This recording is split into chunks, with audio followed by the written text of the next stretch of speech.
Oh, What? of all these, going back to the Rangers, that just came Oh, out. that Oh breaking news. fucking I had a God. whole spiel Jesus ready Christ. to go. So it goes Ugh. from worst to worst there. Forget the Yeah. shit. Let's get right into it. I thought Jake was stepping on my toes as I was going to get into an intro spiel about how Liam knows a certain individual, but we can't even get into that right now because Nate Evaldi's off the market now. What's the deal for Nate Dogg, Jakey Poo? We don't have that yet. But right, Mr. Robert Murray just said that he's going back to the Rangers. Well, that's one less guy.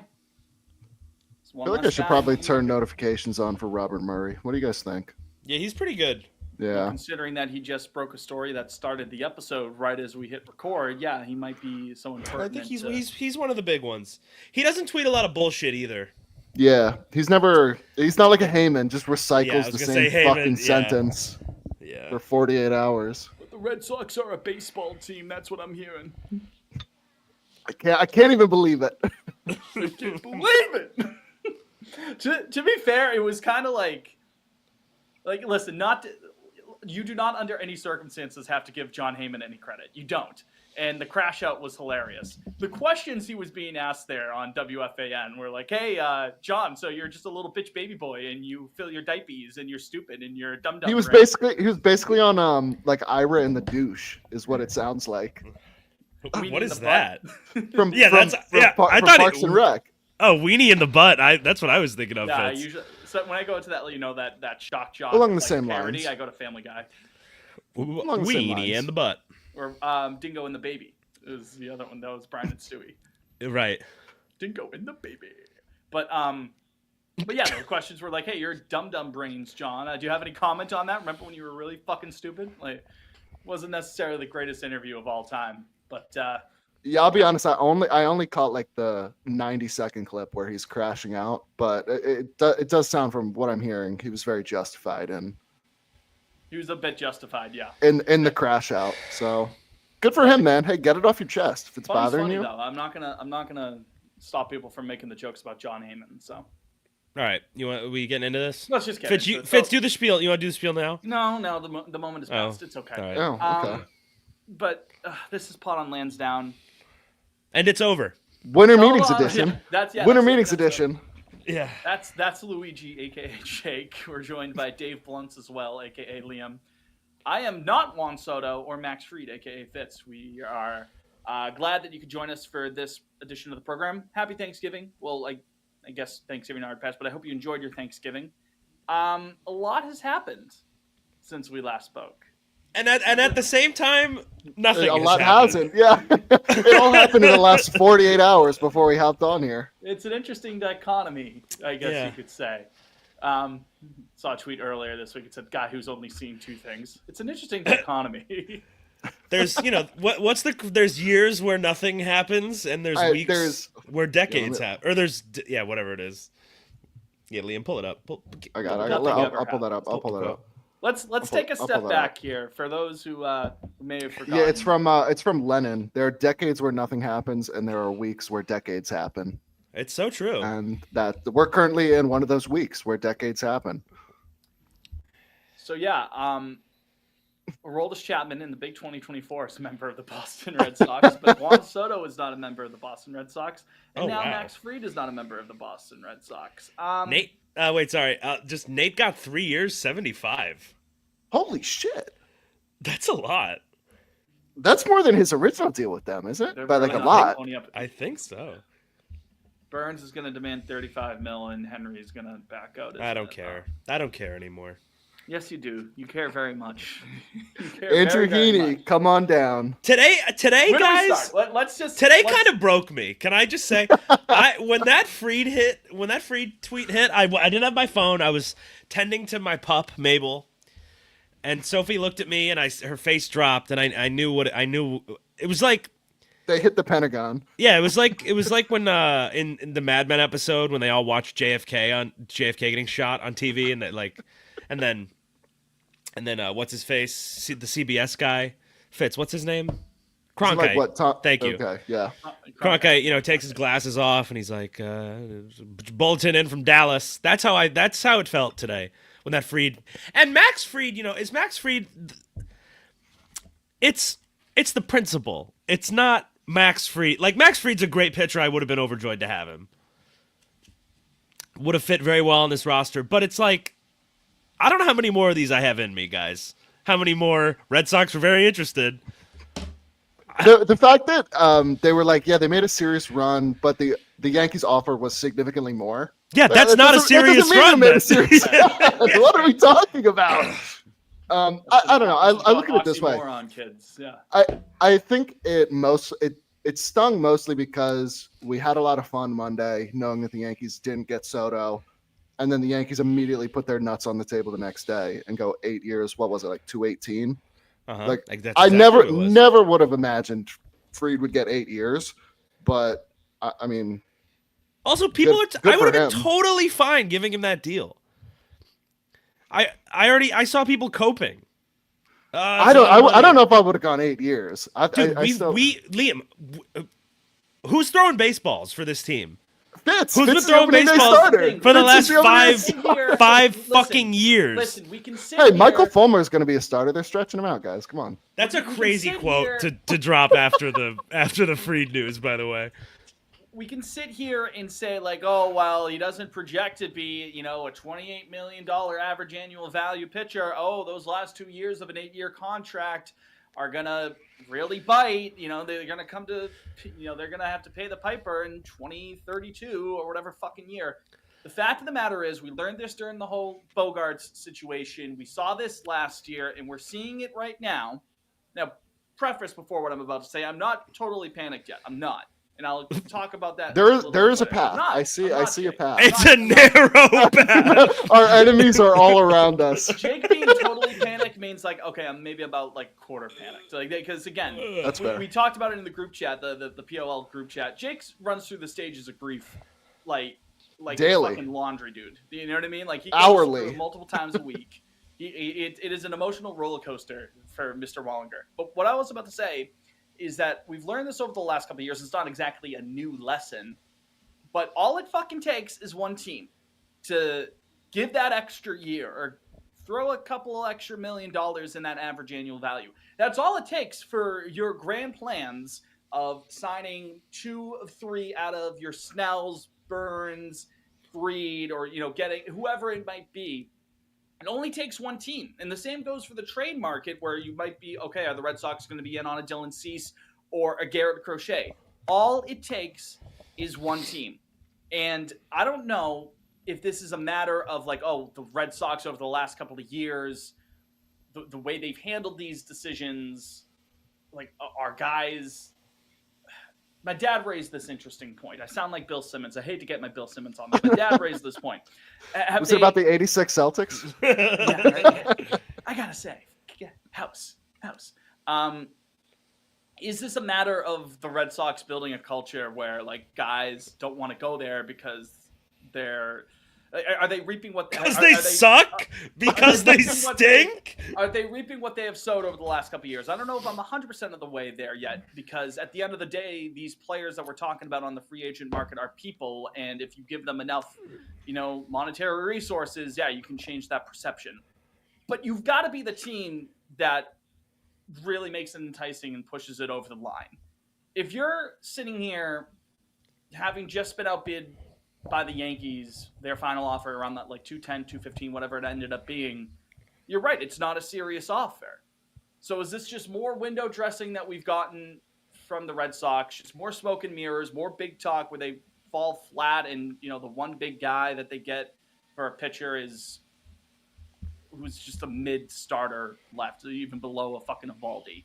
Like that, of course I'm nervous that's going to happen. Respect him, please. I do respect Evaldi, but come on, like let's. That's a Red Sox Hall of Famer. I'll say that every time he comes up. They need to put their nuts on the table for Corbin Burns. They do. They do, and I do genuinely think, if the offer itself, it has to be.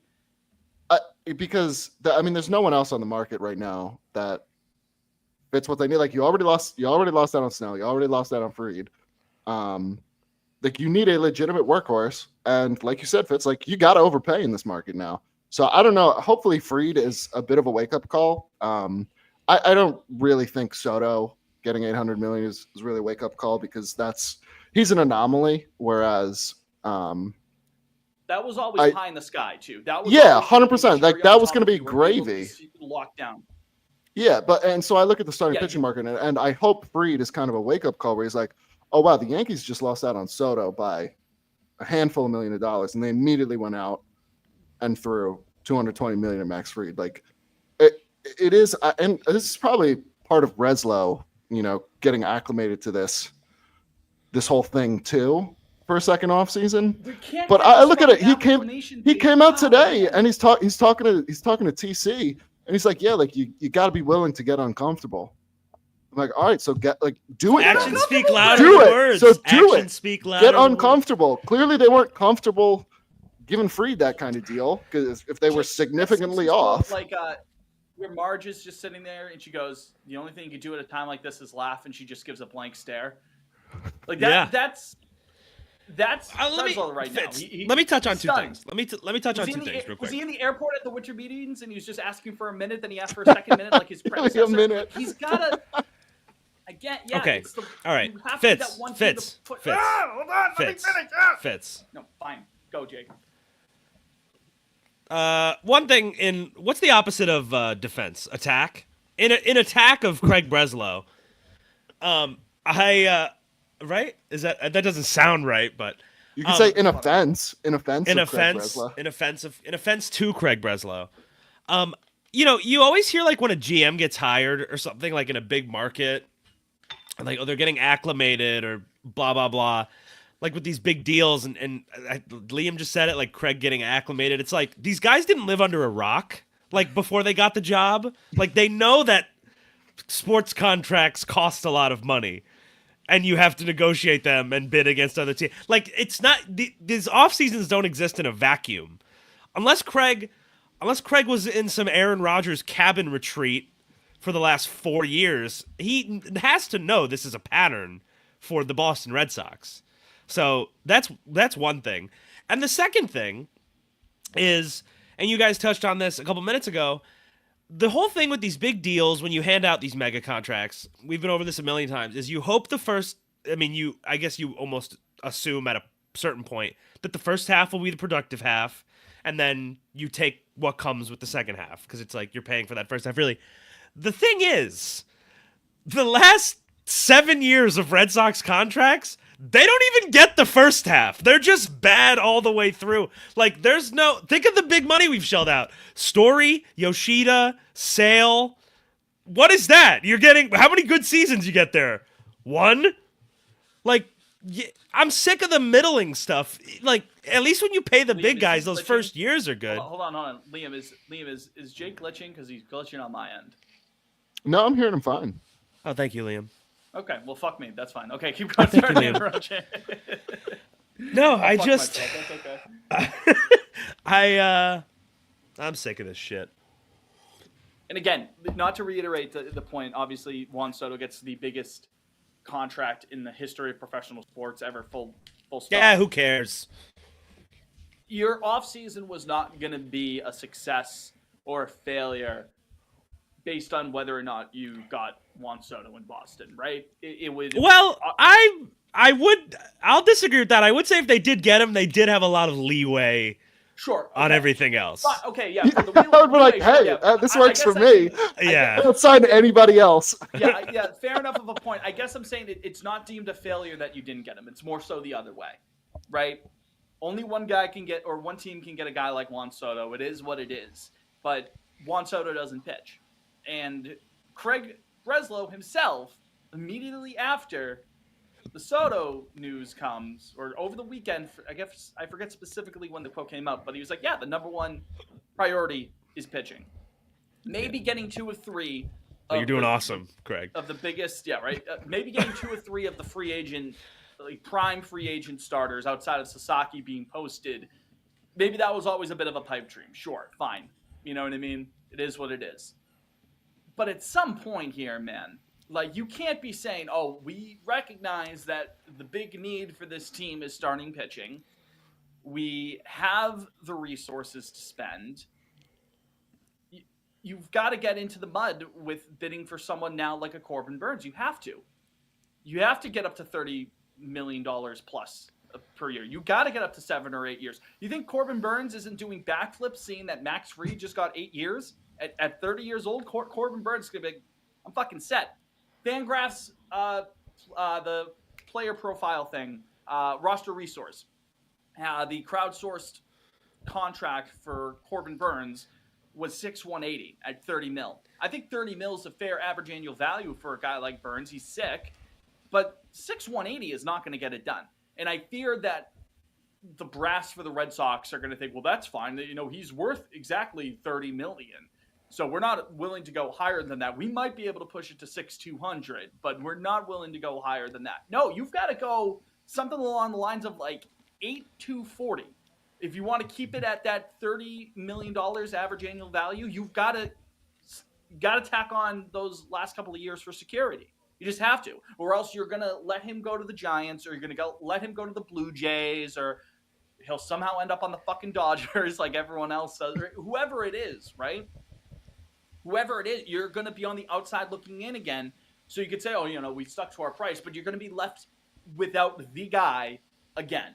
And that can't happen. You can't be sitting here, and I'm sorry to be ranting, I'll shut up in a second, but you can't be sitting here being like, okay, we identified the problem, we're ready to spend, we have a bunch of young guys coming up on team-controlled money, you know, this is our time to strike, and then you're caught with your putt in your hand as Soto, Fried, Snell, as much as we've shit on Snell on this show. And Burns, I wanted him more than Fried. I'll put that out there.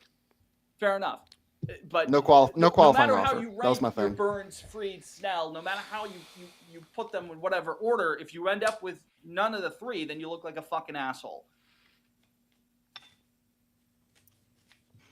Wow. Again, I'm not fully panicked, but it has to be Corbin Burns. It has to be. Do not put in the paper that I'm panicked. Don't you? But it's. Fitz, I will say, to your point, and I saw this on my timeline today, and I saved the screenshot. Someone had pulled up. It was one of our good friends on Red Sox Twitter. I hate. I can't remember who it was, but I saved the screenshot they put out, and it was a quote from Andrew. Not that good a friend. I guess so. But it was a quote from Andrew Friedman in December of 2016. He said, if you're always rational about every free agent, you will finish third on every free agent. I actually wrote this down. I actually wrote this down in my notes today. That quote. Is that your manifesto? Yeah, Luigi's, yeah. Jesus Christ. Yeah. No, I have notes today. You wrote down you wrote down the same quote? I wrote down Friedman quote. I wanted to bring that up. Yeah. There you go. Look at that. Same page. Yeah. These are my notes. Yeah, it's not going to look pretty in 20. You got to do the Shaq where he throws. Yeah. You got it. You something's got to give here. I think that that encapsulates the feeling perfectly, Liam. Thank you. It's over as it's. That's the other note. That's my notes. It's over. One thing I will say about not getting Max Fried, who I think is a very good pitcher. For the crowd, and I'm not endorsing or not endorsing this idea one way or the other. I am simply putting this into the marketplace of ideas and letting people. Are you about to get anti-Semitic on us? Let me play a little devil's advocate. Yeah, I'm just playing devil's advocate. Game theory. Some game theory. Let's get some game. He is Jewish. As are you. So you can. As am I. But as is Alex Bredman, who I'm sure we'll speak on in a bit. So that kind of, for the Fried thing, heavy ground ball pitcher, right, from the left side. For the crowd that is nervous about Rafael Devers' defense, if they're going to keep him at third, maybe Fried wasn't the number one pitching guy that you wanted to go after. I mean, Burns forces a lot of ground balls himself as well, but he also can miss a good amount of bats on his day. So, and that's also from the right side. So maybe not as many, forced to the left side of the infield. But just a little food for thought on that front. That's not me saying like, oh, it's totally fine that we didn't get Max Fried. I'm just throwing that out there. That's such a minor part of this entire equation. But yeah, maybe the front office, okay, at that price, it doesn't fit the profile. Someone like Burns does, and we're willing to go to 240, 250 over 8 years or so to get that done. Or maybe not, and I sound like an asshole again. That's probably going to be more something like that if I had to guess. God fucking damn it. Fried's really fucking good, man. I'm bummed. He was my fish. He was my fish. Good. Last year I wanted was a big lefty, man. Yeah, last year was the worst year of his career. There, but... And he was still really good. That's another thing. Like, Snell and Fried out there, and if you really need a lefty, then... Well, not anymore. Well, maybe they're really in on the Crochet, which we can get. Heaney or bust. Crochet. Stop trying to make Andrew Heaney. We're gonna turn Chapman into a starter. Stop it. 15 years into his career. The year is 2025. Andrew Heaney's peripherals looked really good, but his raw numbers didn't match up. He's primed for a breakout. Hey, this is 2026. Andrew Heaney's peripherals looked really, really good, but his raw numbers weren't. He's primed for a breakout. The year is 2037.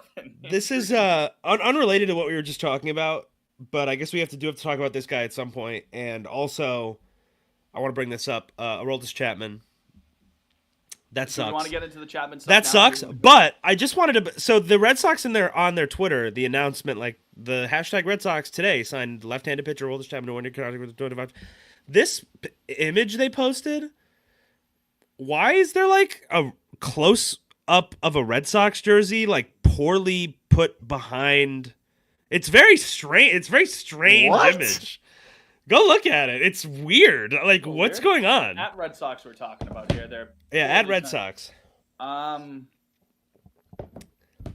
There's like a big Red Sox jersey behind him, but just like little like square, like coming you up can from his barely leg, see you know it what I mean? though. Like why would you frame him with like? But you can barely. That's just a strange image. You see like a little button. Like yeah, what? There's a button. I don't know. One. I'm not sure I understand that artistic direction, but minimalism sucks. Need more of that. But yeah, so that tweet's about Aroldis Chapman, who is on the Red Sox now, and who is a piece of shit. Yeah, we're not an Aroldis Chapman podcast. We're not, and no, we are not. And he walked 39 guys last year. In what? As if him 58 innings. In like 70 innings or something. As if him being a domestic abuser wasn't enough. He goes and has horrible control. Those are the two worst things you can be. Yeah, wild. It's impossible to divorce his and abusive, abhorrent actions in the past, from his story. But just for a millisecond, keeping it onto the field, that first 4-walk outing that he has, gonna kill me. It's going to kill me. If you thought I hated Kenley Jansen, if you thought the Red Sox need a reliever that I abhor every year. He could be a saint, but his walks could still drive me bananas. Absolutely. But he's not a saint, No. Jake Diekman a good guy? I don't know. I doubt it. I'm sure he's fine. Oh, all right. I'm sure. I don't know. I don't have any evidence to say that Jake. Those walks weren't fine. We have plenty of evidence to suggest that Aroldis Chapman is not a good guy. We sure do. Groped his mom or something? That was weird too. That was very weird. Yeah, very weird. So odd. I will be tweeting that video every single outing. Just FYI. It's an insane video. Just no caption to it. Like, no caption. Just maybe just saying Aroldis Chapman. 3-run homer. Don't even say anything with the video. Just the video. Just 3 the walk, video. 3 BB outing. Just copping a feel. Outstanding citizen. Jesus Christ. It's tough that's worse than having done nothing, I think, so far this offseason. That the one thing is Aroldis Chapman. Whoa, don't forget Justin Wilson. Fuck off. Fuck off. I always joke, like, I remember a couple years ago, very little of something is always funnier than nothing. Like, a couple years ago, Ben Simmons had a 1-point playoff game, which is significantly funnier than if he had a 0-point playoff game. So, and that's kind of like the Aroldis Chapman thing. Like it's catastrophic right now, I think. It would be better, I think, also, if they had done nothing. But the one move still had a clean slate. Yeah, the one move being him. You've pushed yourself to start, like, you're already in the negatives. You've confirmed that you are active on the market, and this is the move. Yeah, somebody fuck Liam, same thing. I forget who tweeted this, but somebody was like, the fact that if they right now, if they signed Corbin Burns right now, that would bring the vibes to like a neutral. Yeah, we'd be back at 500. We'd be back at 500. I think you're at I think you're at like a 570% win there. Because dude, Burns. I don't know, Jim. Burns is an ace. Burns is legit. He's that 200 inning workhorse. That's what I'm saying. Not K-ing guys like he used to, though. Yeah, those Ks, those whiffs are down. I don't like that trend, Jim. I don't like that trend, Jim. Whiff percentage is still pretty high. It's like in the 70th, 80th percentile around there. You know what? While we wait for the FBI to knock down... What's going on out there, Luigi? They're coming for you, Liam. They're coming for you, Liam. Let's Finally. take a quick break. When we're back, a little bit extra Corbin Burns talk. Save me Corbin Burns. We can dive specifically into him. And then some other stuff. We have a voicemail regarding the idea of trading Tristan Casas. We'll get to that also. We'll be right back after this.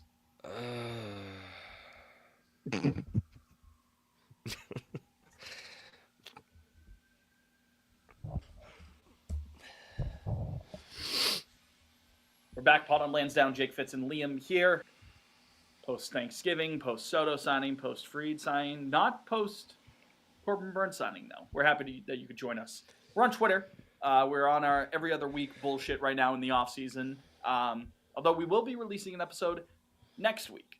Next week we will have an episode because the week after that is Christmas week, Hanukkah week. We'll take that week off and then we'll be back. Kwanzaa week as well. Yes, Kwanzaa. What was I going to say? I think New Year's Day is a Wednesday, right? So the first day of 2025. Oh, shit. That means we would have to record New Year. Yeah, I guess we could record the Monday, the 30th. I guess we could do that. But yeah, we'll have that scheduled. But Christmas week, no episodes. But if you want to follow along with us when we don't have episodes, you can do so on Twitter. @ Pot on Lansdowne is the show. I am @ Fitzy Mopena. Jake is @ Jake Wallinger. Liam is @ Liam Fennessy _ Guys, Corbin Burns looks fine on Savant. All right. No, I know he looks fine. Well, frankly, Fitz, it doesn't matter. That's all we've got. That's all we've got. So. Yeah, you better enjoy it, right? Yeah. All right, Fitz, what do we? I've got my notes here. Why don't you give us a topic here, and then after that we will do a voicemail. Okay, so all right, let's do this. Who the fuck does Alex Cora think he is? How's that? I hate this guy. I'm sick. I'm sick of him. Why is that? So Cotillo this was 2.5 hours now. This is minutes after the Max Fried signing, by the way. Like literally minutes. Drops. Oh, it was actually McAdam. Sorry, but I'm reading Cotillo's tweet. Major Alex Bregman update. Red Sox are in, but a divided camp when it comes to the pursuit.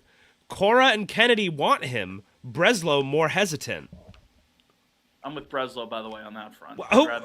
Yeah, no, I mean, I agree, but, like, obviously Cora or Kennedy, that side leaked that, obviously. What the fuck is going on? What is this? Trouble in paradise. Well, you could probably explain the Cora stuff away, like, okay, well, at least, he was a bench coach on that 17 team. Maybe they had a good rapport. But one way or the other... Yeah, right. The heralded 2017 Astros. I mean, yeah, fucking cheating. Listen, I'm sorry I couldn't switch the cheating scandal thing. But the fact is that they went on a World Series run and they were in the same clubhouse. I don't know, maybe. But the point is, one way or the other, like you from an organization top to bottom, I think we've said it on the show, you've got to be fucking rowing in the same direction here. That's like day one basic stuff. That's any organization should be doing that, right, wrong, or indifferent. They should be all on the same page. So if they're talking about giving out 8-figure deals, 9-figure deals to players, and the top executives aren't, or the leadership of the team is not all on the same page, that's bad. It's not good. What would they stand to gain?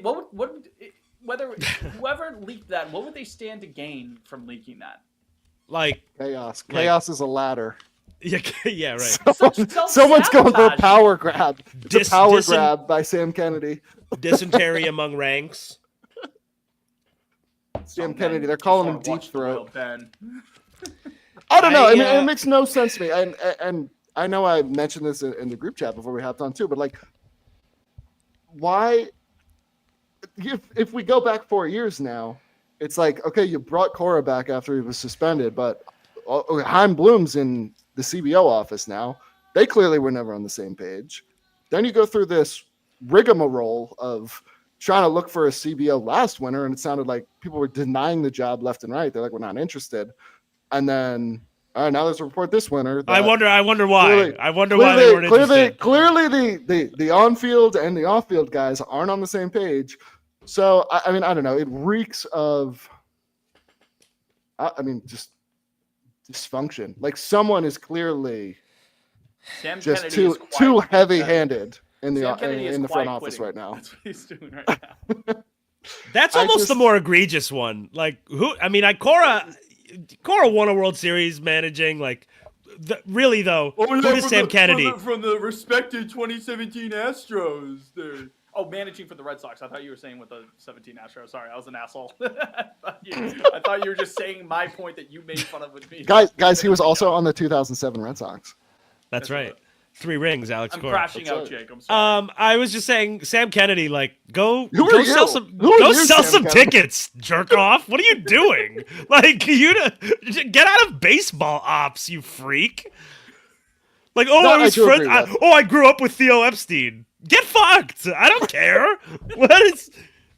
Speaking of, can Theo sit these men down? What? Do you think he gives that as a pitch to free agents? Like, he sat Juan Soto down. It's like, well, Juan, you understand. I grew up with best friends with Theo Epstein growing up. I don't. So I read that Theo's at the winter meetings. He sure is. How on earth? Like, he has to resent everybody in FSG, right? I don't know. He's part of FSG. Well, because like ownership stake, that's a pretty pie.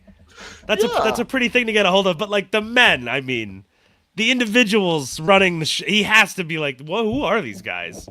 These are not the men I won World Series with. This is not my beautiful team.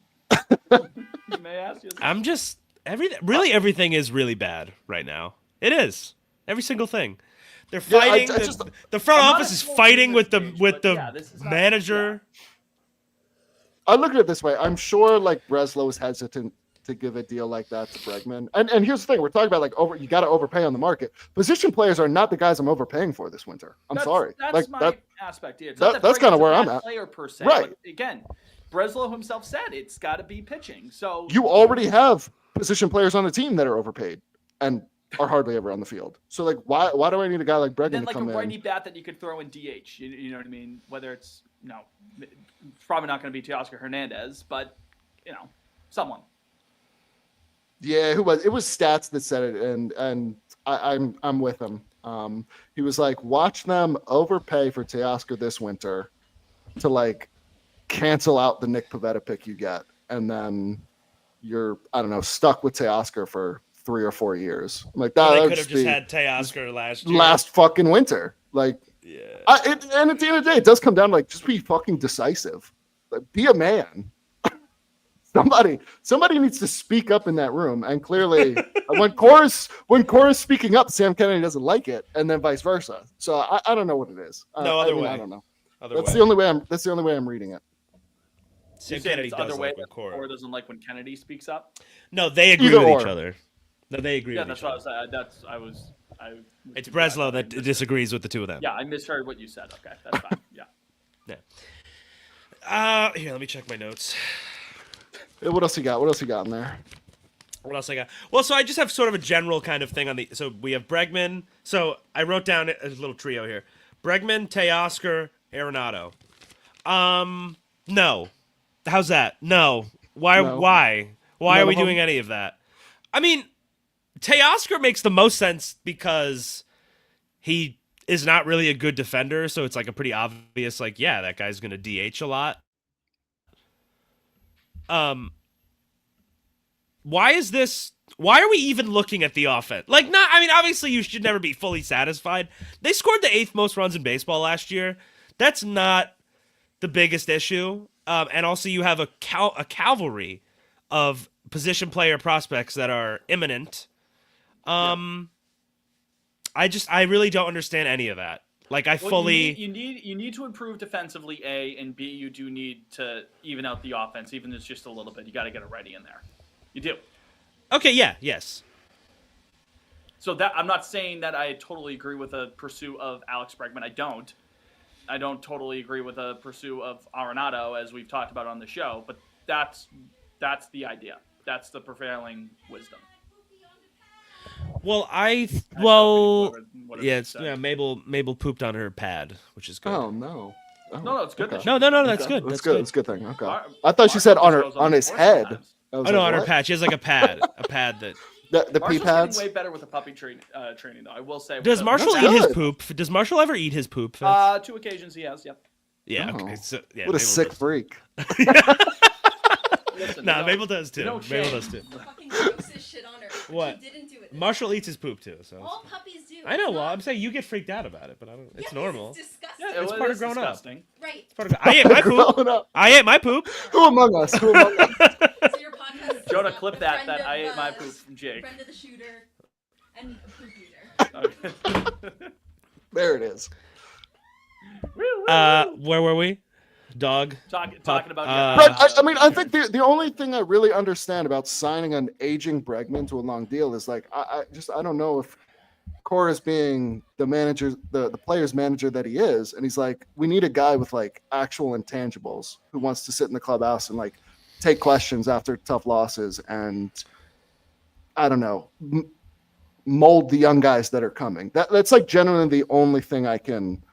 There's something to be said about that. That. I think there is something to be said for that. Yeah, but at the same time, it does offer a lot of stability too defensively. Like Bregman's a sure thing with his glove, and you could give him some third, second apparently, and second. Yeah, I'm sure he could spell. I'm sure he could spell Casas sometimes, which we'll get to that as well. Bregman to me makes more sense than Arenado, who Wash doesn't even begin. And I also there's no deal there that makes sense to me. There's no deal there that makes sense to me. If everyone's like, we're doing it so we can move Yoshida's money, like, why would the Cardinals ever do that? Doesn't make any sense. Heim wants his guy. I think it could make sense, Liam. If they did. If they did, sure. Yeah, but and if my aunt had wheels, should be a bicycle. Yeah, it's. That's right. Yeah, they're not going to take that money on. The one prevailing thing, like I had mentioned a couple weeks ago, is that Himes guy. We keep saying, ooh, like if the Red Sox trade with the Cardinals, Himes going to get his pick of the litter out of the prospect system that he already knows about.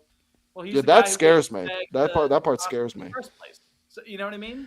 Can you guys believe?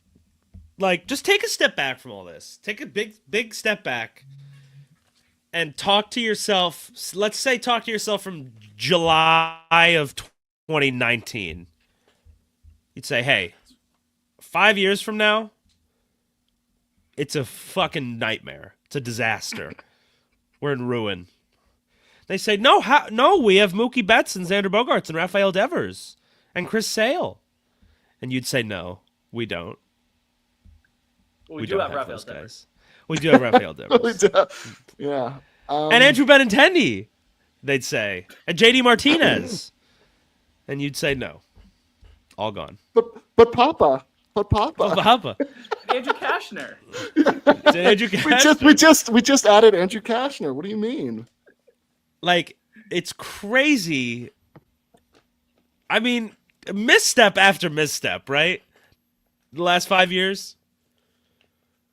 It is nuts that we've just kind of sat here and it's been the last 3 years have been all the same. And I don't know if it doesn't get any better this winter, guys. I don't know. I don't know what I'm going to do. What does that mean, Liam? What does that mean? Friend of Luigi over there. I just don't know what I'm going to do. I don't. I'll handle that, Mr. Fantasy. God, something. Should we get into that? Should we? We should. That's the elephant in the room. I feel like that's like the third part. That's like the final. Okay, yeah, then we'll finish the show. The final segment. Yeah, that's a good one to end. Jake, with. I've had a really long day. Just don't. You don't have to, Fitz. They didn't conspire together. It's funny, Fitz. Don't make me edit too much. Is all I'm asking. It's already on the timeline. It's on the. It's public information. We're gonna bring it up. Like you made it public knowledge, but we need to get it. We need to see enough people to see it so that Liam's name can be entered in court documents. His chops all day to talk about it. Licking his chops. I'll tell you what. Here's something. Here's some in my notes. Fenway Fest. Can we, Fenway Fest? Can we do? Let's do it in the third segment. I was gonna say it's gonna look like January 6th at this rate. Fenway Fest. That's gonna be a catastrophe if they don't do anything by then. They got a month. They got a month.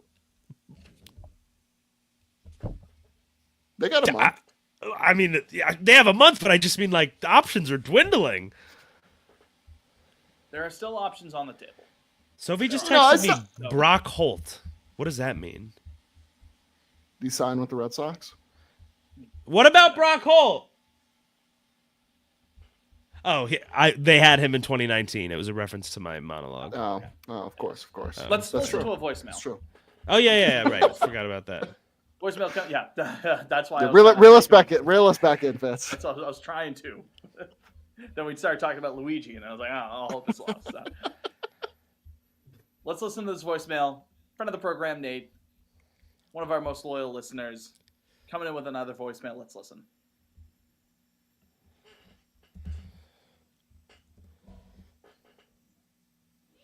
Come on.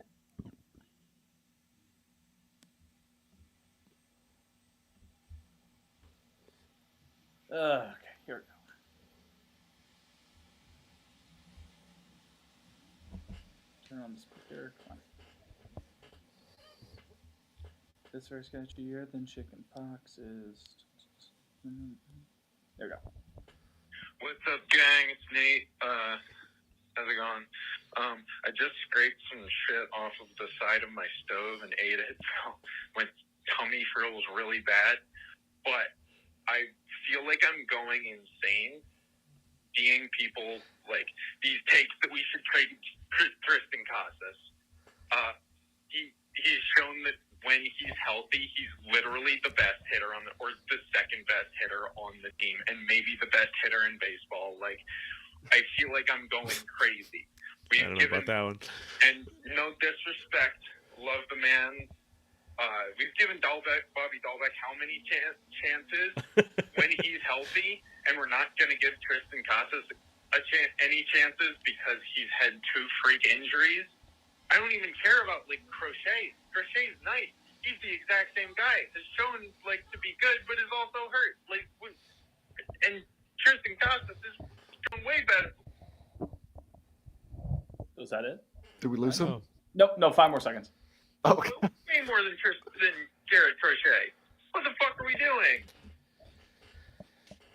Hold on.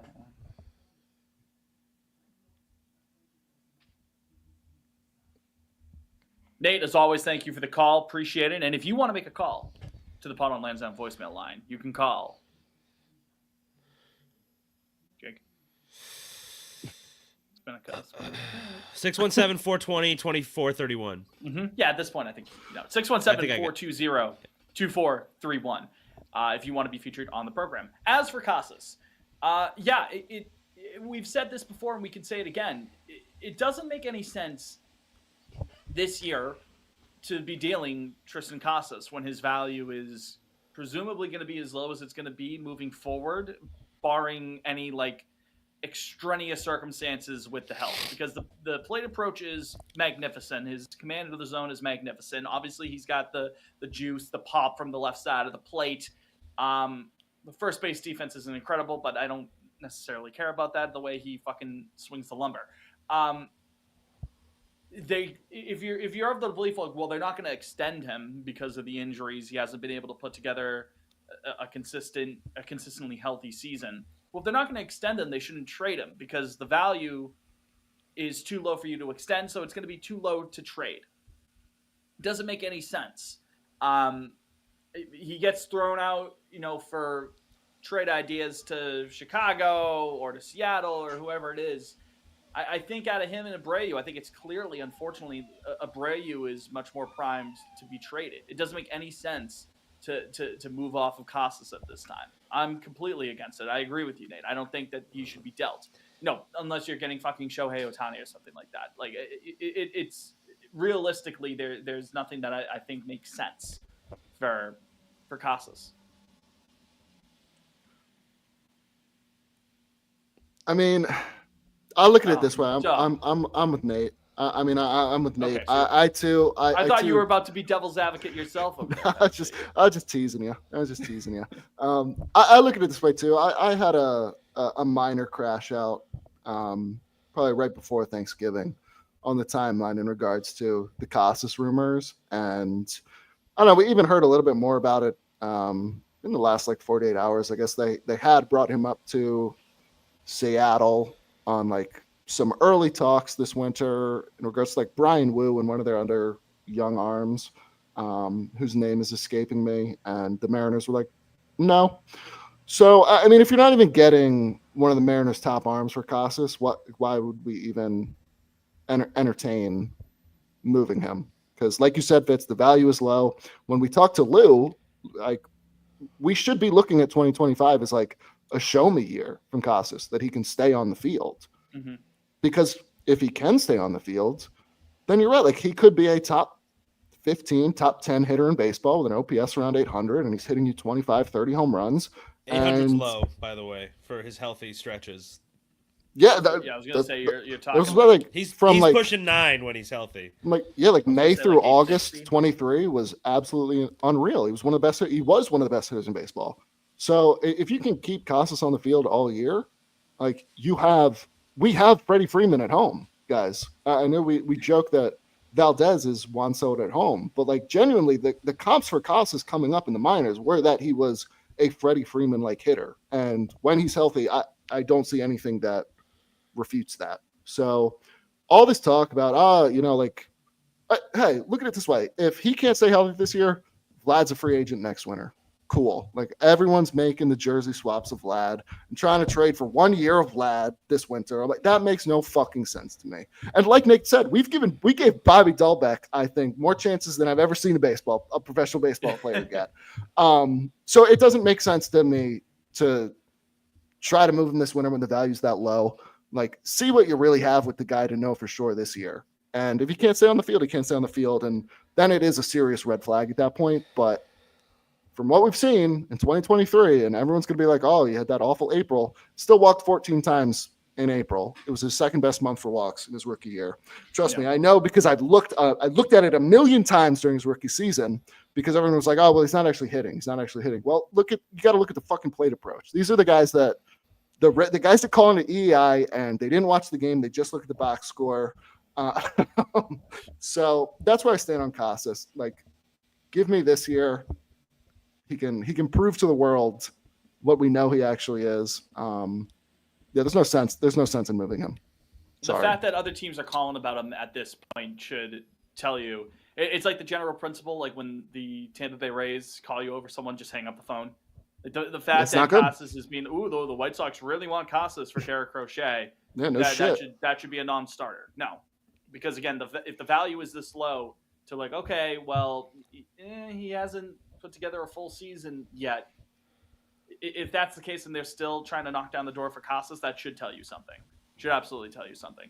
Also, by the way, the Vlad thing, just trade for Vlad and extend him. That worked for the Yankees with Soto, right? That's you can absolutely. Also, he's fat and has had 2 good seasons out of 5. So yeah, good hitter, but.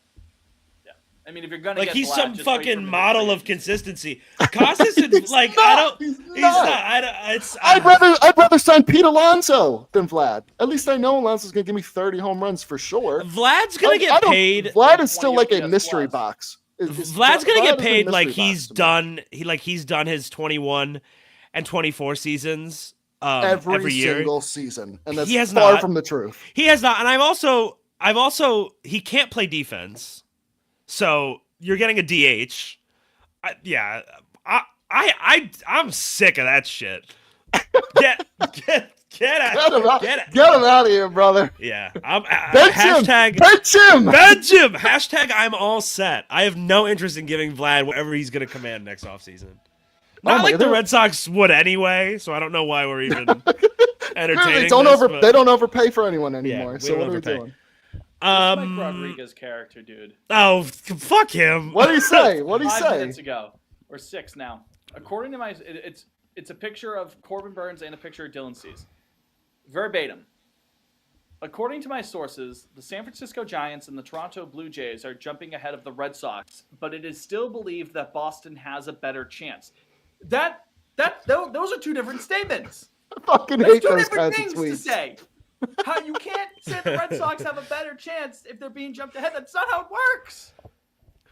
The fight continues for Corbin Burns, although I am already hearing that Dylan Cease is another option for Boston if they ultimately cannot win the battle. Another move that makes 0 sense. He's got 1 year of control. Why would I move for anyone that's not part of the long-term plan? Yeah. Like, Cease for is sure. good, but yeah, No, he is good. But I also worry that. But yeah, you're right. San Diego would want a lot for him, and I'm like,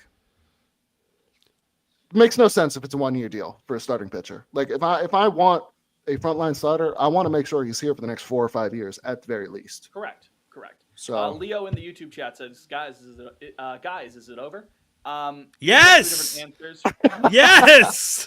I'm halfway there. There is still a large quarter of the way there. I mean, yeah, it's not over until Burns is like literally off the board, which Jake not a true yearner, Liam a half yearner. What do you mean, Fitz? I yearn nonstop. Yearner. Fitz, don't ever call me not a true yearner. What the fuck, dude? I'm not a yearner. Why do you think he's going through the stages of grief hourly? I yearn nonstop, pal. The nothing ever happens meme will meet a demise this winter. Something has to happen. Yeah, so well.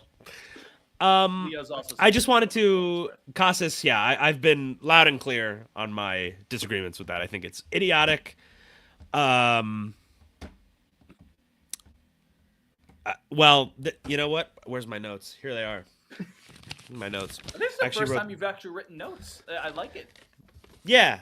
So we should make it a segment. Yeah, Jake's hashtag Jake's like notes. Jake's journal. Oh, Jake's journal. Jotting down Jake. They call him Jotting Jake. Jake's journal. One of my notes. I just wrote. Trades are gonna hurt like hell, and I think we're rapidly approaching the what I found to be disaster scenario is that they get completely shut out for high-end talent on the free agent market because, you know, they refuse to outbid anyone else. That's kind of how that works. And then they go ahead and they have this litany of exciting young prospects that you now have to trade to field a competitive starting rotation. And I think you have to. I'd much rather overpay with money than players, but it seems that my old friends down at 4 Jersey Street disagree. So, Willier, Marcelo, maybe, I don't know, Tristan, maybe. It's been real, fellas, but I fear several of you are on the way out. We'll try to. That fucking sucks. If/when any of those deals happen or signings happen, we'll try to pop on. Yeah, I don't understand, guys. I don't know. Maybe they're gone, right? Marcelo's gone, right? I feel. I like mean, I think Abreu for sure. Abreu is not. Yeah, they're turning him into glue. He's going to the glue factory. No one's ever been more traded than him. Well, Roman stays. I think it's hard. I think Roman and Campbell are untouchable. That's Cotillo said that. And then Duran's untouchable apparently. Yes. Yeah, and then if you talk about the other prospects, if it's between Teal and Meyer, I think it's just a question of like, okay, do you want the? Well, it's not though because Meyer has way more. Meyer has way more value than Teal, but I just think it's like, why bother trading it? Like, I don't think his value is super high, and also like, catcher that can hit a little bit, and play some D. Well, you have a way higher ceiling. Hypothetically, if you, up the middle, you've got Campbell and Meyer. Yeah, well, sorry, Fitz. You forgot that Trevor Story's corpse is over there blocking him for 3 more years. By the time that Meyer's ready to go fully, like really hit the ground running by like what, 26 opening day after he gets his feet wet in 25, if he's healthy. I mean, who Meyer at Troy? I'm ready this year. I don't know why a year from now. Is this about Meyer too? This year, dude. No, not the start of the year, but I mean like Independence Day. I don't know. If he puts together 200 ABs, then yeah, maybe. And at that point, it's sunk cost fallacy. Just put him at short if he's ready at that point. Fuck Story's contract. It's sunk cost fallacy. Trevor Story's going to look like fucking Killian Murphy in the 28 years later. By then. Trevor Story's not on this team forever. If you want higher upside into the future, you're up the middle. You build a Campbell and Meyer. Or you go with the stability of like, okay. Well, Fitz, I agree, but I think Meyer is getting traded the way people have been talking. I think if it's between like if it's Anthony that value staying, is low as hell. I know that's my thing too. I don't even get it's like with Casas. If it's he missed like half of last year. If it's Anthony staying, and if it's Campbell staying, yeah, those are locked in. It seems. I think the organization would lean having Teal behind the dish and dealing Marcelo. I agree. All I'm saying is that so many higher upside for like true to be a true powerhouse is up the middle if you have Meyer and Campbell going forward, especially when they hit arbitration and that Story and Yoshida money is off the books. Then yeah, that's a higher upside than that Story and Yoshida hanging money. on to Teal over Meyer. What? It's just Time's funny. Final gift. It's just yeah. It's just like the Story and Yoshida contracts are. Thankfully, they're not. I love it. I love it. It's like you can be like, hey, we never overpay for guys. We sure as hell fucking overpaid for Yoshida. And then, we only overpay Story. They only signed Story because they were getting a discount on Story. We only overpay for guys when they stink. We don't overpay for the good players. Let me be clear. Right. Yeah, let me be clear. Kenley Jansen. Heim's three big money deals being Story, Jansen, and Yoshida is like, you wonder why they sent him packing, but that's not a glowing resume on 0 for 3. Call him Bobby. Dahlbeck would be more like 0 for 5, but yeah. I'm sure we can find more. Let's take a quick break. How about that? We're going to take a quick break. When we're back, third and final segment of the show where I don't know where we're going to go with it. I mean, I have an idea of where we're going to go with it, at least for part of it, but we'll be back after this. Luigi's pleading not guilty, by the way. I just we're back. His attorney. Sorry. We're back. Pod on Lansdowne. Jake, Fitz, and Liam. Good way to start us off there, Jake, into the transition. Let's just fucking get it over with. Luigi's pleading not guilty. Yeah, Luigi's pleading not guilty. His attorney just said that. I just saw it on Twitter. Was Liam his attorney based on their connection? Yeah, friend of the show, Luigi Mangione. My alibi is I've been here for the last hour. So I haven't given him any legal counsel. You have 3 witnesses on YouTube right now who can testify. That's true. For that. But That's you might be Liam, implicating them. Break it down for us, Liam. Break it down for the listeners. For those that don't know, let's lay out for those that don't know. So last December Wednesday, 4th, last Wednesday, Midtown Manhattan, the CEO of United Healthcare was gunned down in the streets by an assailant, a masked assailant, and who then fled on bicycle and had he was at large for 5 days until he was arrested yesterday, Monday, December 9th, at an Altoona, Pennsylvania McDonald's. And that man. The Wikipedia page for this, Jake? No, that was off the dome. That was pretty good, though, wasn't it? That was very good. That was that man, Luigi.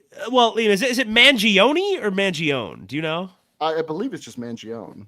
Mangione. You know the guy. Sir, I haven't talked to this man since the first Obama administration. And that leads me into this: the alleged assassin. Liam, take it away. Yeah. So it's been a weird couple days, I gotta say. I got a new phone. Nice. So there's that. Yeah. But But Monday morning, I get a text from my sister, and she goes, "Hey, like the United Healthcare shooter went to Gilman." So for some additional Liam lore, I grew up in Harford County, Maryland, and went to high school I at. don't know where the fuck that is, but It's okay. It's 30 minutes north of Towson, if that helps, which is Nope. another It doesn't. 15, 20 minutes north of Baltimore. Okay. So he went to Gilman. I went to Boys Latin. Gilman is about literally 3 blocks from my high school. So both all boys schools. There were like 2 other all girls schools in the area. big rivals. Yes and no. They were bigger. They were bigger than us. Boys. Like, They're no good. in some in some conferences, like lacrosse was very big. It was a very big rivalry. But anyway, so I had this middle school science teacher. He used to put on like hiking trips in the summer. And I went on enough of them to a certain point where he's like, "Hey, do you want to come on as a quote unquote student leader?" I'm like, "Yeah, sure. Like it'll look good on the college resume, et cetera, et cetera." Turns out our boy, Mr. Mangione, was on the trip I was a student leader for. So as you know, I get the text from my sister yesterday morning, and I start to do some stalking on Facebook, as one does, and we've got a couple mutual friends, nothing crazy. But like the more I'm looking through his photos, You and Luigi? Like, yeah. Yeah, A couple mutual friends. Nothing crazy though. But I'm like, I look through his photos. I start looking through like older photos. I'm like, why does this kid look so familiar? So I go over to the company page for this. I mean, I think it's defunct now. I don't think my old science teacher does these anymore. But the company's page that put on the hiking trips, their Facebook Not page anymore. is still there. I'll tell you that. Still there. So I go over there, and lo and behold, there's an album from our trip to Vermont in the summer of 2010. We're in Vermont. We were in the Green Mountains. So like, we were around like Burlington and stuff. I saw you with that Ben and Jerry's bucket. We went to the Ben and Jerry's factory. It was great. Yeah. Got a tour and everything, so that was fun. Shout out Burlington. Yeah, lovely place. And I'm looking through these photos. I'm like, that's him. And then the more I'm looking through the photos, I'm like, that's me right next to him. So yeah, like there's blonde hair went crazy back. Oh, dude, it was so it got used to get so bright in the summer. It was nuts. Yeah, so I don't remember what the sleeping situations were, but I'm almost positive I shared a tent with this kid. Like just a very strange, could have been you. Very strange realization. Smaltimore at its finest. I've been talking to people back home, and it's like somebody knew somebody that knew him, or like somebody knew him directly. It's just insane, out of control. Just a bizarre. I didn't know what to do with myself. And I brought it up to you guys. I brought it up in the work Slack channels. Everyone's like, post the photos. Yeah, the POL chat. You're never gonna guess who said post it. You're never gonna guess who said don't post it. Here was my thing. Fitz was saying don't post. I was like, Fitz, it's not like Liam conspired with the It's kid. been 15 years. Like it's funny. Like it's funny that it is. I concede at that point that it's like that's crazy that like. Small world, right? Yeah, and then it was late enough last night, and I couldn't keep thinking about it anymore. And I was like, I'm just gonna put it out there. I've told enough people already. I was like, Liam, you're a grown man. Do what you want to do. Just don't be surprised if you get a knock on the door. That's all. No, I mean, I got nothing. I woke up this morning. I put it on mute. There were some that were like, you're a clout chaser, et cetera, et cetera. That was to be expected. But overall, I think it ended up in a pretty good place. In terms of like, it didn't really blow up. No, I get what you pushed almost 3,000 on it. It was like, that's good. I thought it was like, I didn't. I'm very happy it steered clear of any of that. I think it also helps that like you kind of really got to like squint to be like, oh yeah, like that's that fucking kid. Good on you for not doxing the other kids too by putting the emojis. No, I was like, one of them reached out. Well, yeah, so one of the kids. Long story short, one of the kids in the photo that I blocked his face out. He used to date my younger sister in high school, and then he texts her out of the blue earlier today, and he's like, "Hey, can I get like the original photo?" That's awesome. That's so good. Man, dudes rock. Yeah. So yeah, that's my run-in with the United States, like literally the most wanted man in America right now. So he's not wanted anymore. He's they got him. Yeah, they got him.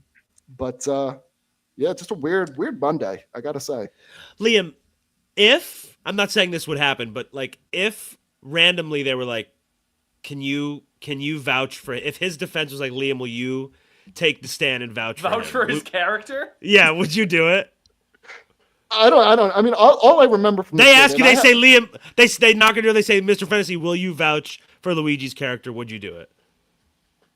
No, because I don't know him that well. Okay, that's all I wanted to know. I knew him for a week in the summer of Adrian Beltre's cameo season for the Boston Red Sox. That's 2010, huh? Wow. Yeah, long time He helped ago. us with a team building activity on a ropes course back in 2010. I don't know if that's going to help. What was I doing in 2010? I was going to lake compounds a lot.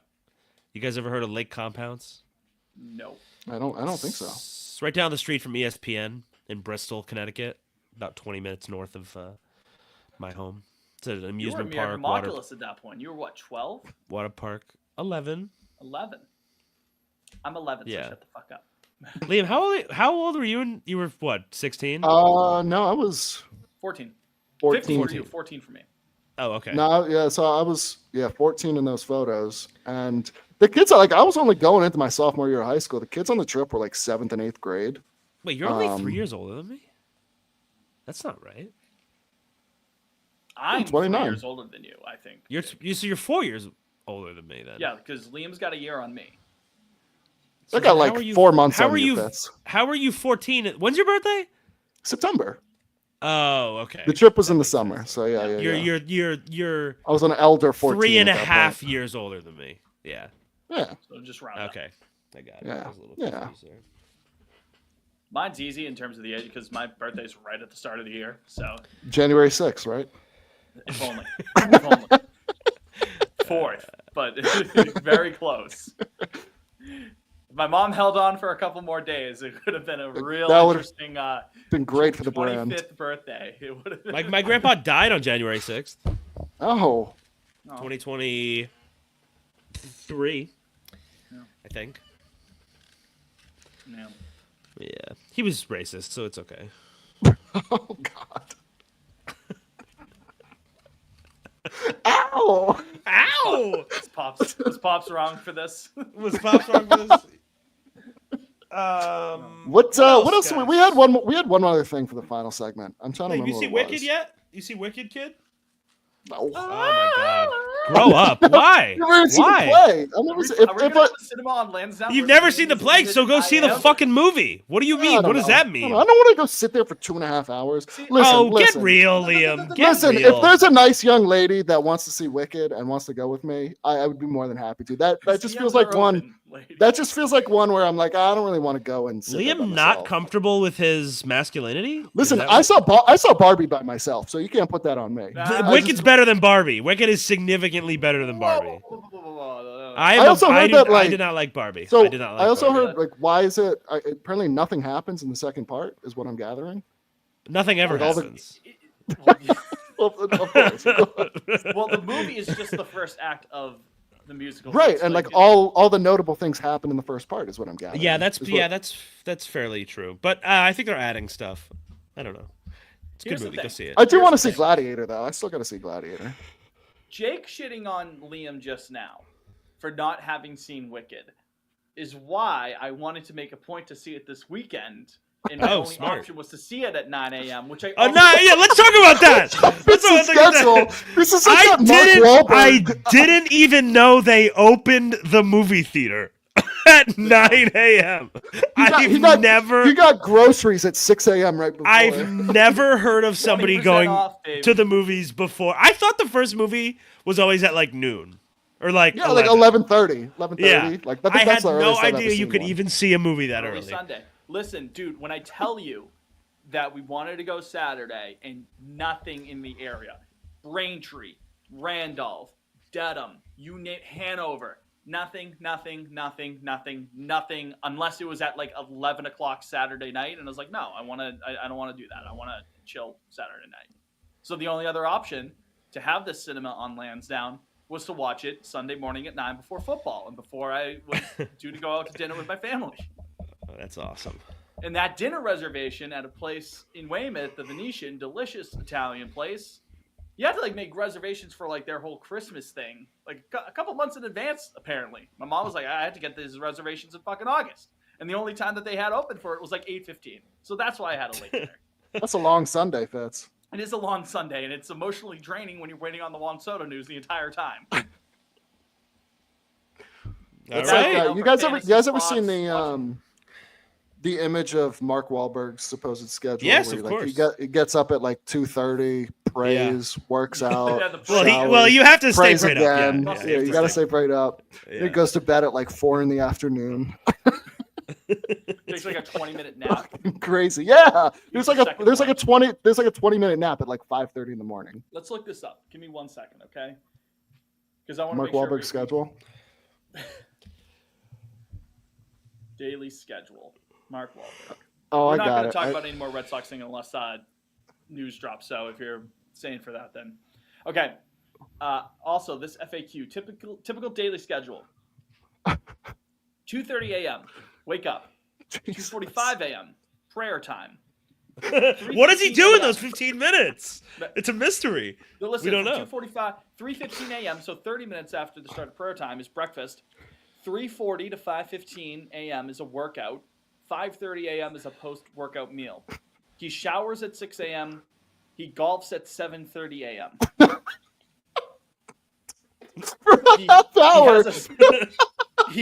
After he tees off, 30 minutes after he tees off, he has a snack. Okay. 9:30 a.m. I'll give you $10 if you can guess. Don't look. What does he do at 9:30 a.m.? Which, by the way, freeze. Cryo freeze. $10. You looked it up. Oh wait, are you serious? Yes. I think you know what? I didn't look. I must have remembered. Like I genuinely. I'll Venmo you $10 at the end of the show. I must have remembered that he did cryo freezing. I'm glad I didn't say something like 50, but yeah, because it's a cryo chamber recovery at 9:30. Wait, so is the snack during golf? Do you think he doesn't stop the golf and then snack and then do something else, right?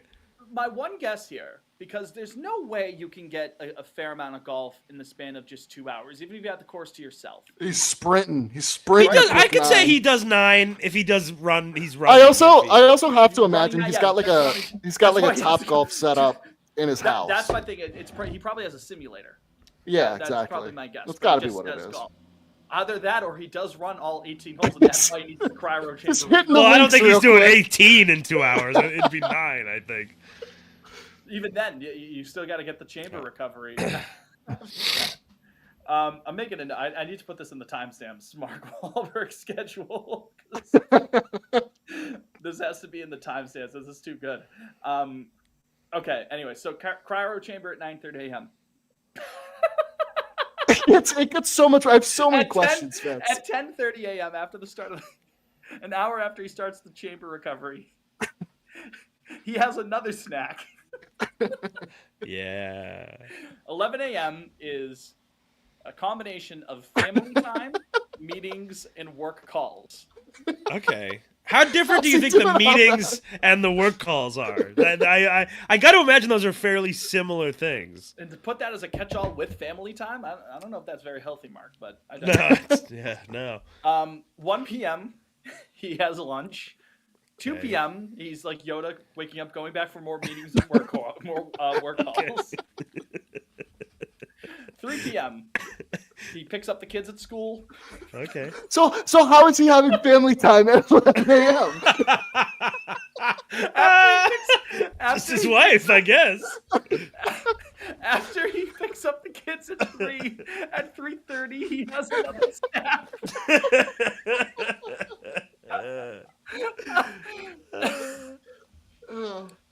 Workout number 2 at 4. Okay, 2 a day is he nice. Showers at 5. Yep. 5:30 is dinner / family time. Okay, good. They're actually home this time, so that's good. Bedtime is 7:30 p.m.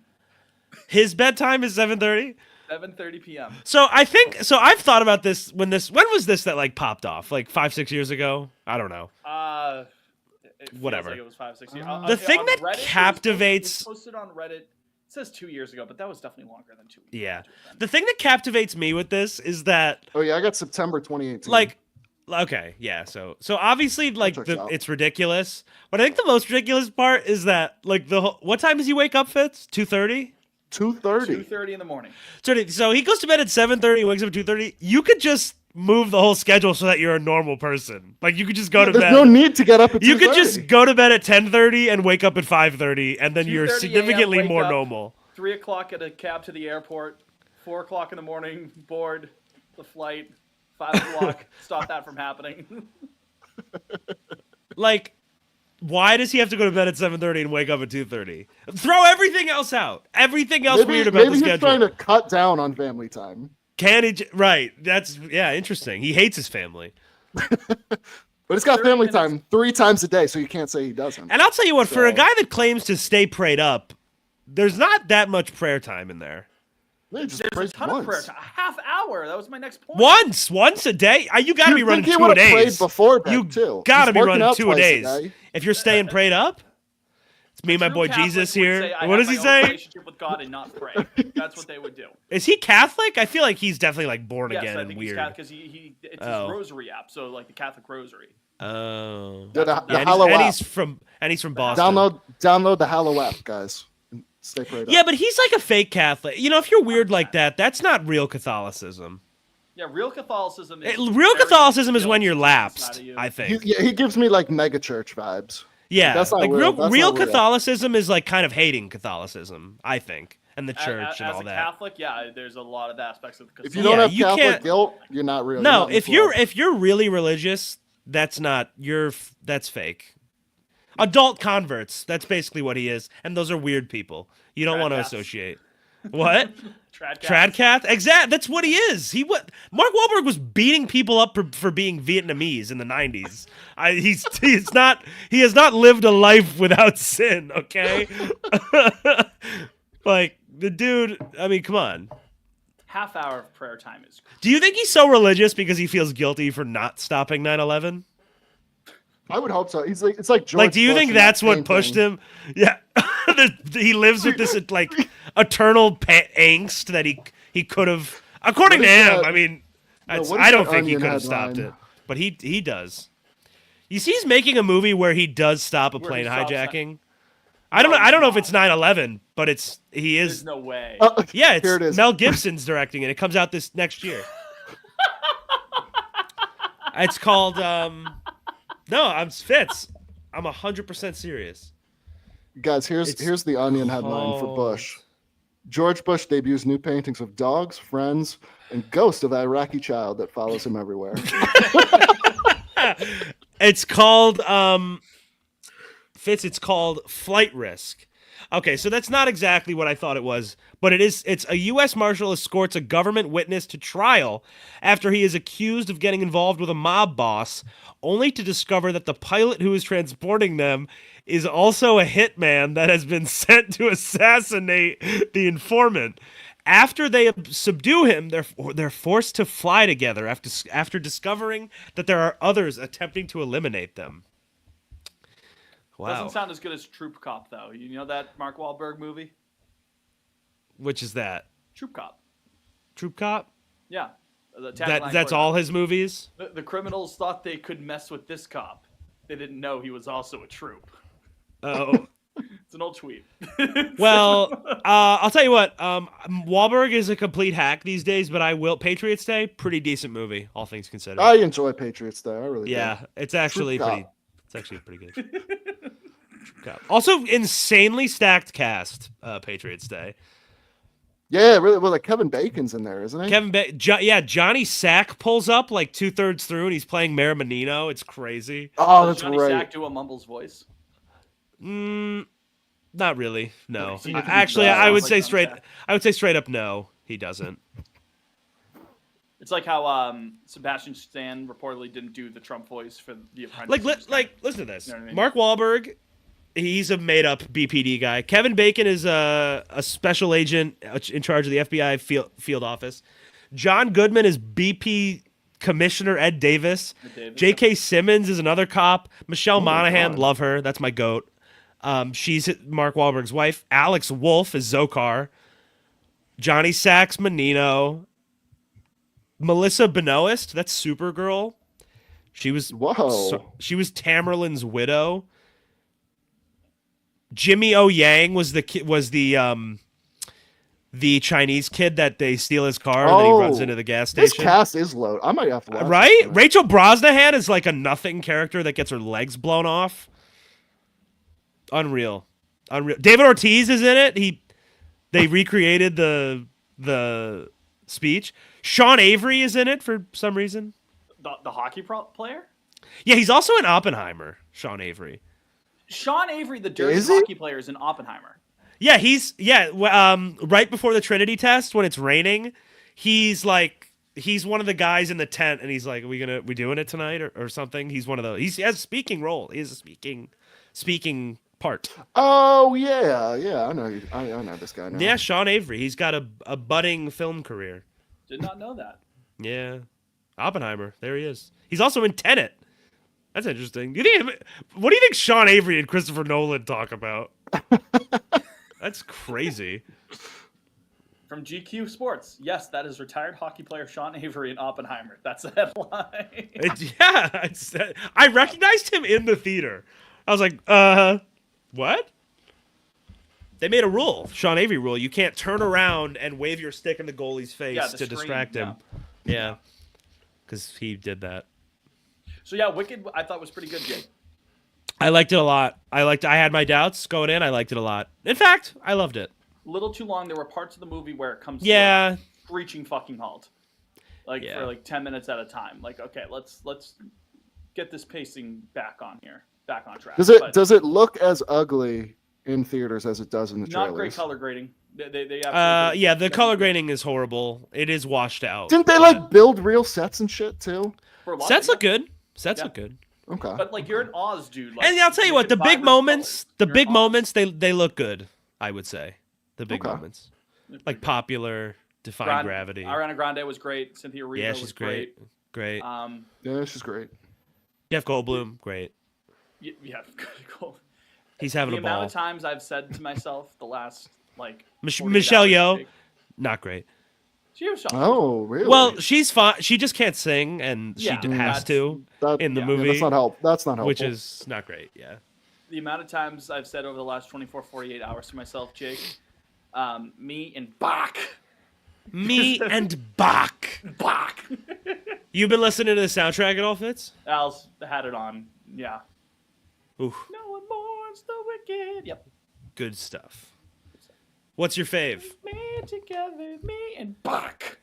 Me and Bach. I mean, it's easy to say either Popular or Defying Gravity, but I still like. What is this feeling? What is this feeling? I was about to say the low. Yeah. Bring the house down. That's when I kind of knew I was in for something special. I soy faced when Ariana Grande did the shoulder dip thing. It's so good. It's so good. Did you soy face when spoiler alert! Stop listening. When Idina Menzel and Kristen Chenoweth popped up. I did too. I should have. Sophie actually screamed. Sophie screamed out loud.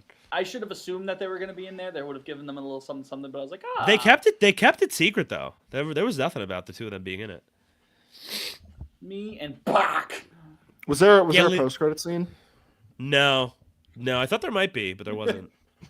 Elphaba will return. ... I'd like to tell you about the Oz initiative. No one. There was an idea. The wicked. There was. I started watching Deadpool and Wolverine late last night. Got putrid. A half hour in. Putrid picture. I thought you said it was fine. I said it was fine.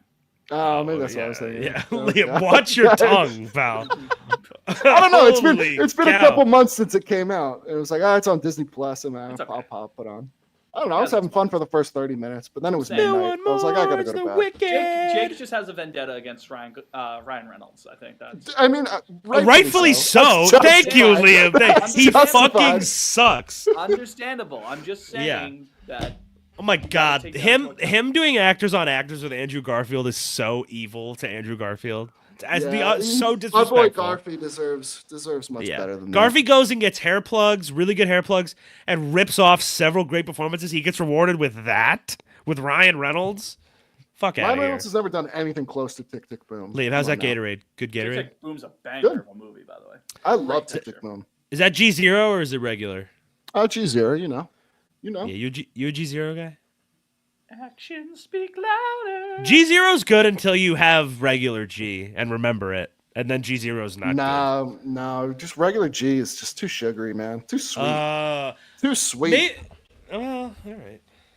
I will say the G0 is far better than what did they used to make? Like Oh, G2? G2? Worse. Fucking G2 awful. was vile. So gross. Yes. It G2's was medicine. It's like dog piss. Yeah, G2 did actually taste like cough syrup. Or like Fucking it was really awful. bad.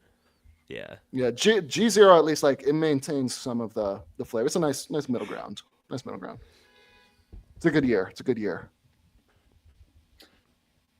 Any songs of the week, gentlemen? Oh my Wow. gosh. Fitz. Wow. Well, how about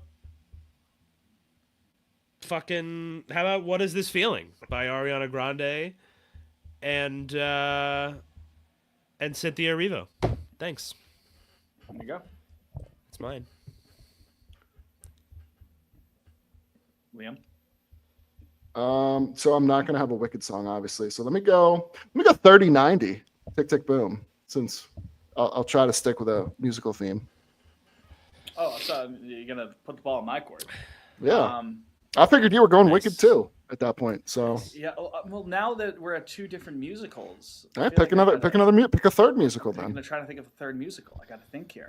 Well, you can't think of a third. No, I'm Name trying to think of a 3 really good musicals. one. I'm trying to think of like a. Oh, you like Hair- Wicked? Name One 3 dollar, name a musicals. woman. Yeah. How about Fitz? Some of my faves. Hairspray. Oh, I got one. I love. Oh, okay. No. That I was Oh. gonna pick Memory from Cats. Then I'm like, that's. Oh, Get wow. Get out of here. Oh, Get out the of here. beautiful No. fucking. Mr. Mistopheles over here. Yeah, literally Buster not for Mr. Mistopheles. Buster for Jones Not who over sings here. it, not who sings it. The railway cat. Was it Grisabella who sings that? Where are Wait, your is cats? that their name? The railway cat. The, is that his the name? The Are Jellicle you doing the Cats. thing, Jake, where you ask the question, ooh, is it the railway cats? You know it's the fucking railway. No, well, no, I didn't know if that was his name or not. His name is Skimbleshanks, which I didn't know. It's call him Skimbleshanks, the railway cat.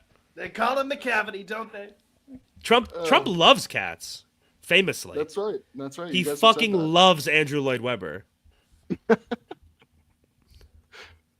I'm sure there is somewhere out in this ether, Trump has said the name Mr. Mistopheles. He said that to someone. 100%. 100%. Mr. He's Mistopheles. Buster for, and I thought the performance of Buster for Jones.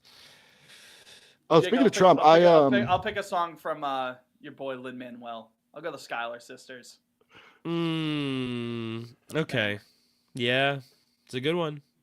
You ever see In the Heights, Fitz? No, I have not. I like In the Heights. It's a good I time. like In the It's a good Heights. time. Yeah. It's a good time. Washington My girl, Washington Heights.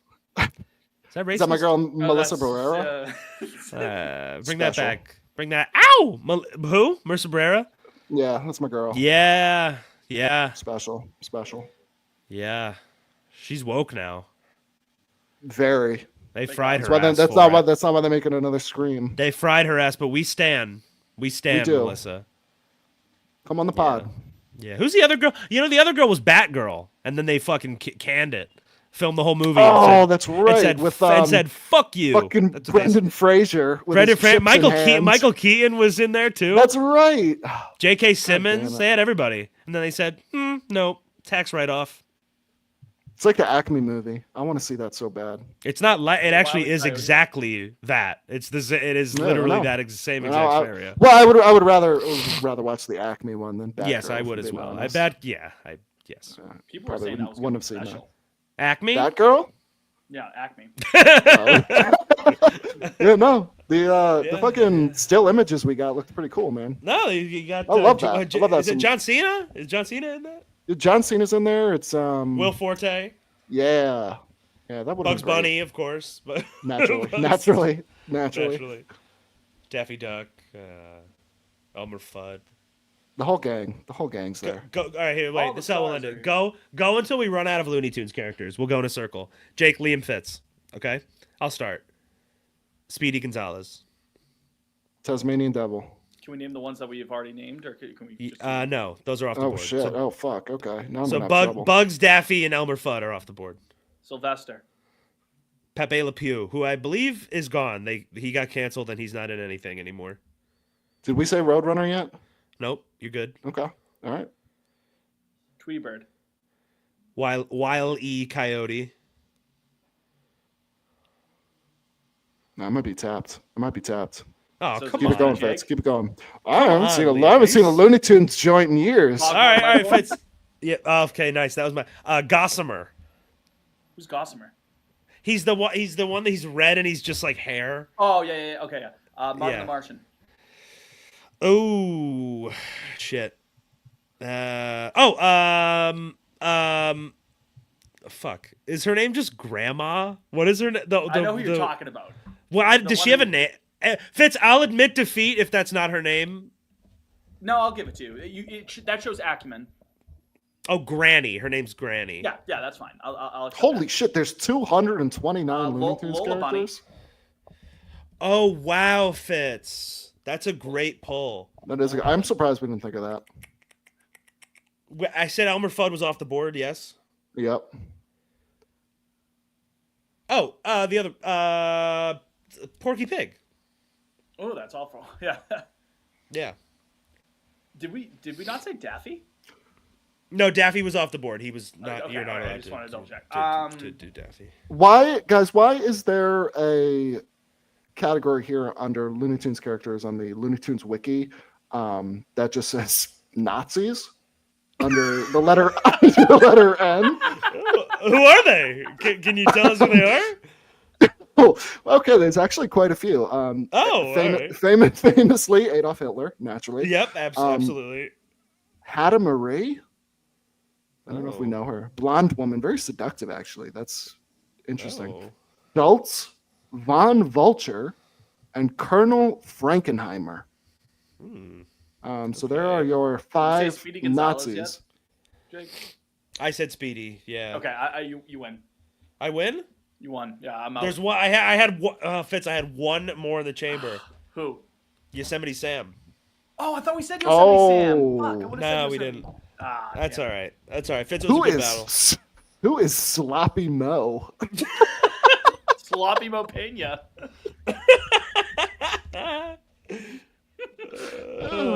Let's see. Look at Sloppy this Mo. guy. Sloppy Mo. Oh my God. He's Oh, blue. his debut appearance, guys. I don't know. Can I say this? The episode title is kind of outdated. I gotta say. Oh, Oh, dude, no. This has got to be racist. Has to be. How outdated? It has to be. Give me a year Those- and then we'll judge how outdated and give me the year it aired. The year 1938. It was a short. No, do not say it. No, Yeah, probably don't say it. No, No. don't say Did you pull it up, Fitz? I did. Don't say Yeah, it. I don't think we could say that. I Yeah, don't you think might. we You'd have can. to edit that. Wait, I gotta see it now. Wagon Heels? Nope. No, Oh, the this other is one. His first Okay. appearance. His first appearance. I don't know if I can say. Can't do that. I already got enough editing to do tonight. Yeah, I you don't can't need- say I don't need that. to- I don't need to. Yeah, you can't say that one. Well, at least when they remade it, they They didn't renamed name it. it. They Wagon didn't name it Heels, that again. right? Yeah. Yeah, they Yeah. renamed it Wagon Heels. So, Oh, what about okay. Tickle Puss? Is that Bobby technically still Jennifer. him? Does he have different aliases? Well, yeah. Let's see. Tickle Puss. Don't Google that. I'll tell you that right now.